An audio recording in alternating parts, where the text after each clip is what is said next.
And you're waking up with Damo here on 4AK. Well, it is time for us to turn the hands of time back as we take a look at some local history. And we'd only do that with one person, and that is, of course, Harold Peacock from History Out There. Good morning, mate.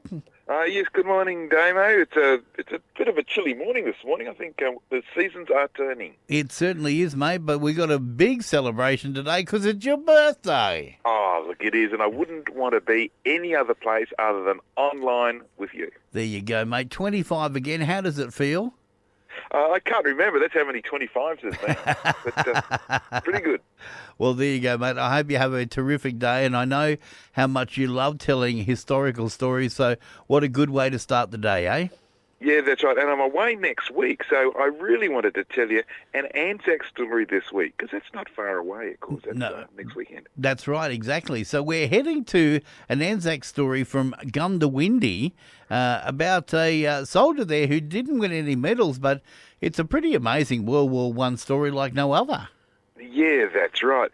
And this soldier's name was Frederick Dundas Corbett Gore, or he was known by his family and friends as Dassy Gore. Now, he was born on the 1st of December 1885 at Pikedale Station. That's on the Southern Downs near Stanthorpe. Right. And he was the son of Darling Downs grazier St George Richard Gore of Yandilla. And he was the great-great-grandson of Sir Ralph Gore, 4th Baronet, a member of the Irish peerage. I wonder if that's where the Gore Highway came from. I reckon it is. In fact, it absolutely is. Yeah. That is. So this is the family. This is Dassy Gore of the Gore Highway family. Right. Now, back then, Gore was a stock and station agent at Gundawindi when, in 1914, he was amongst the first to enlist in the Australian Light Horse for the First World War. Now, like you said earlier, he wasn't awarded any bravery medals, but his Anzac story, I reckon, is among the most amazing that you'll ever hear. Right. Now, Gore saw active service in Egypt, Gallipoli, France, Italy, and Austria. Right. He served with the 2nd Light Horse before he was hospitalised with enteric fever and evacuated to England.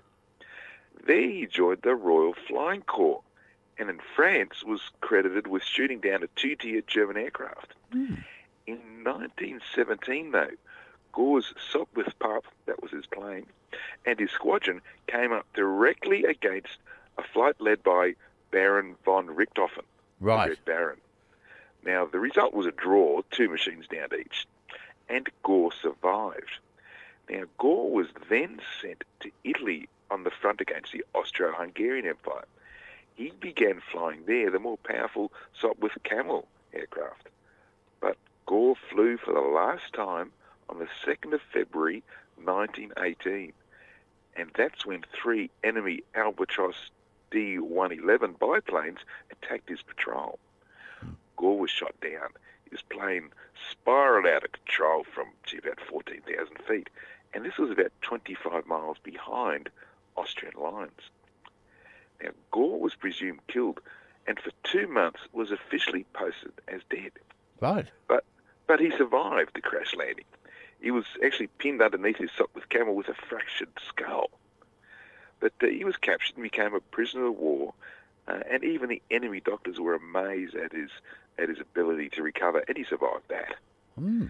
Now, he spent the next 9 months in captivity in a prisoner of war camp near Salzabad in Austria. Now, ironically, today, you'd know this, Damo, Salzabad is a well-known health and wellness resort. Right. But anyway, when the armistice was signed with Austria and the fighting finished, but that isn't what finished Gore's amazing war story. Oh. You see, when the armistice came, Gore and the other prisoners simply walked out of the camp. Right. And by bribing railway guards and engine drivers with food, he got to Trieste in Italy. From Italy, Gore went to Venice, and there he caught a ride aboard an Italian submarine. The submarine then took him to England, and from there he was repatriated home to Australia. Right. And of course, once home, Gore simply restarted his career as a stock and station agent at Gundawindi as if nothing had happened. Anyway, look, his father served in both the Legislative Assembly and the Legislative Council for the Queensland Parliament, hence the Gore Highway. Yep. And his brother was a Commonwealth Crown Solicitor and a judge in New Guinea. Wow. And so Dassie Gore's own service was never going to finish quietly. It wasn't going to finish there. No. You see, he entered the First World War with the rank of lieutenant, and that's how he began the Second World War, when he again enlisted. Now, he served on the recruiting staff in Brisbane until finally being placed on the retired list just shy of his 60th birthday.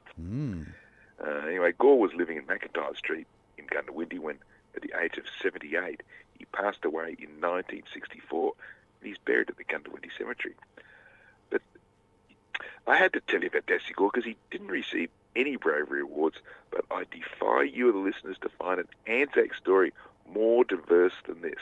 Well, it was amazing. He certainly knew how to travel, didn't he? Yeah, that's right. Look, he started at Gallipoli and then shared the skies with the Red Baron as a POW in Austria and caught a ride back to England on an Italian submarine. Not bad for a Gundawindi stock and station agent, is it? Well, no. And he certainly knew how to play the game, didn't he? Yeah, that's right.